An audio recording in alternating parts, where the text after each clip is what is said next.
Ze helburukin eta nola sortu zen kanala? Ni hasi nintzenien, ez nagan helburu izateko youtuberra. Ni hasi nintzen, gari hortan nintzen egiten master bat gideo egintzako, Izen zen, erabaki beto oso honan ebizien, eta gideo egintzako masterra, naiztan nabi daun, dala erabaki txar bat. Karo, nire nintzen egiten idezten pelikulat, master finaleko lana bezala, zan oso txarra, baina oso txarra, ez doiak usin horri, eta ikustenen oso ilune etorkizunen laniako.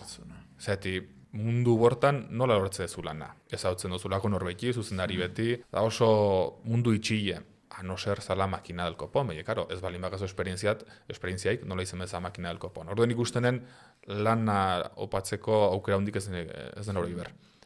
Orduen esanen, bira, sortzen dut YouTubeko kanal bat, eta azten izitzetien narratibataz. Eta horra zintzen izitzetien narratibataz, telebistataz, reality showetaz, Twitchetaz debei, hori nelenengo 5 bideoeko, nik usteet horri buruz izen ziela. Ne idea zan, aldi hortatik bere iztean eburu, ez aste hitzeken zineataz, ez zineataz hitzeken dago jende askok, eta ni baino hobiek, orduen ne idea zan, bere iztean eburu hortik lortzeko lana. Osa, ne objektibo sortu niren kanala zan, lortzea lana. Nolabait eskaparate moduko bat izatia, ez? Hori da, kurrikulum, interneteko kurrikulum bezala.